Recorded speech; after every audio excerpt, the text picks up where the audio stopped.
Prezados irmãos de doutrina espírita, mais uma vez estamos voltando à presença de vocês através do vídeo para darmos continuidade aos nossos encontros doutrinários.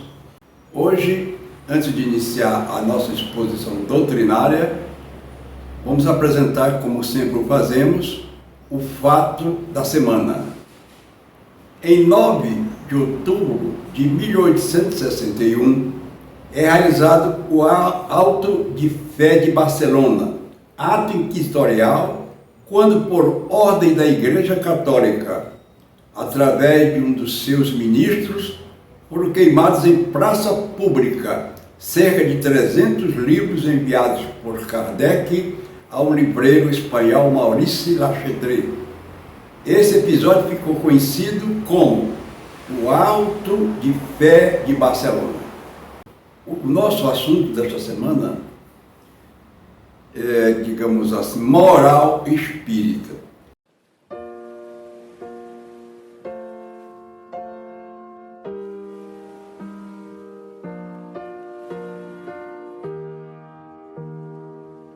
Por que nós trouxemos este tema? Tem uma alta significação. Pela nossa vivência e contato com os vários companheiros do movimento, principalmente aqueles que fazem as casas espíritas, a gente às vezes encontra certos disparates entre aqueles que estudam, aqueles que fazem as suas reflexões, mas na hora da prática acontece coisas diferentes.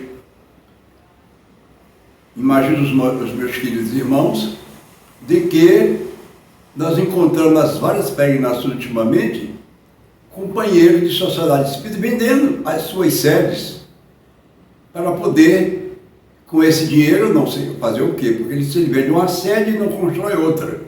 Então isso está tudo dentro do tema educação moral espírita. Porque aquele que tem uma moral espírita elevada, com sentimentos, com fé, ele jamais vai colocar os seus pensamentos, as suas ideias, as suas tendências para denegrir uma parte importante da doutrina espírita. Então vamos ver o que trouxemos para vocês em torno do assunto moral espírita. Está presente em todos os homens a matriz das forças para que se desenvolva as qualidades do intelecto e da moral superior. Essas faculdades latentes desenvolvem-se conforme as circunstâncias que lhes são favoráveis. Esse assunto está nos comentários da pergunta 754 de O Livro dos Espíritos. No mesmo comentário da pergunta 754, Kardec afirma: o senso moral existe como princípio. Quando de sua nova encarnação, a criança em desenvolvimento tem esse princípio ativado por meio das oportunidades oferecidas, sejam elas nas alegrias ou nas dores da vida. A mudança é uma constante na vida. Nossa evolução segue uma trajetória evolutiva permanente, a cada superação nas dificuldades, onde, obtida nas lutas diárias, nos impulsiona à frente. A prática dos saberes nos leva a interiorizar permanentemente as mudanças necessárias ao despertar do espírito. Existem 3 pilares que sustentam o despertar de nossas potencialidades. A primeira, a fé, é sempre calma, confere a paciência que sabe esperar, porque apoiada na inteligência e na compreensão das coisas, tem a certeza de chegar a um fim.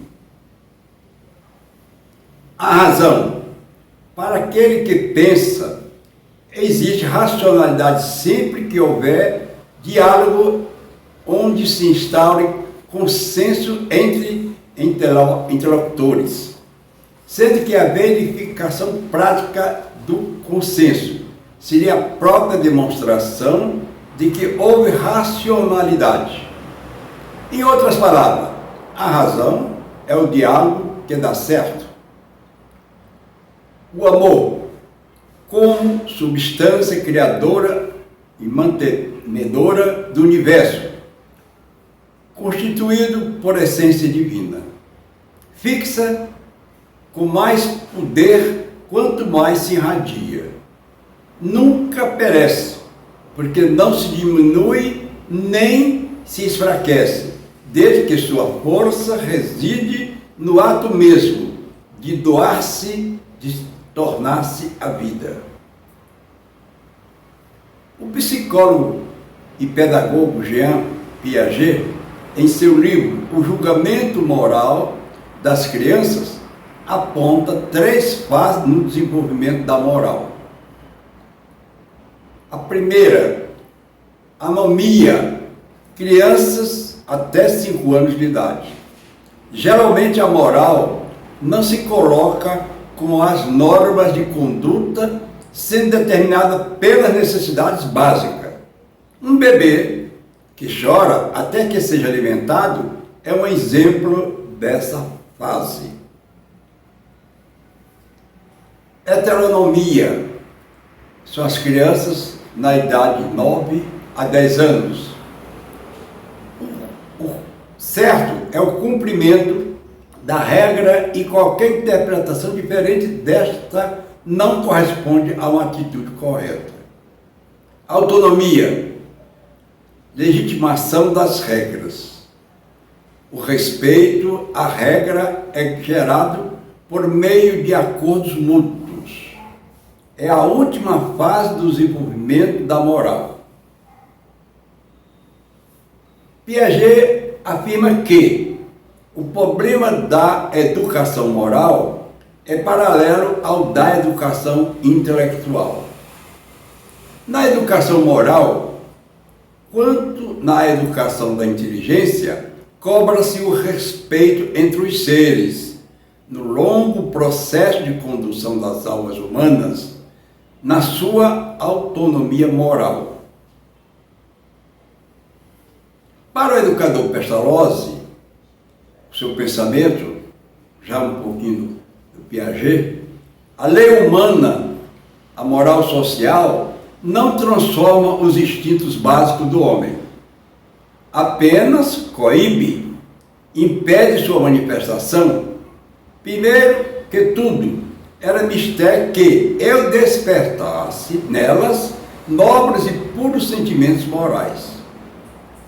O Espiritismo oferece, por fim, a possibilidade de tornar os homens melhores e, portanto, mais felizes, amorosos, desde que pratiquem a mais pura moral e que tenham, nos evangelhos, um guia que os leve na escalada da evolução espiritual. Hoje, trouxemos para vocês um livro que é uma joia de livro. Esse livro, foi Richard Simonetti, ele tinha uma reunião de estudos mediúnicos e das comunicações dos espíritos, aquelas que mais ele teve diálogo com os espíritos sofredores, tirou muita coisa bacana da doutrinação destes espíritos e o que é que eles deixaram como mensagem de reconhecimento pela doutrinação que ora foi efetuada. Busquem adquirir este livro, porque vocês vão se enriquecer de muitos conhecimentos e de muitos caminhos a seguirem. Muito obrigado, muita paz e saúde.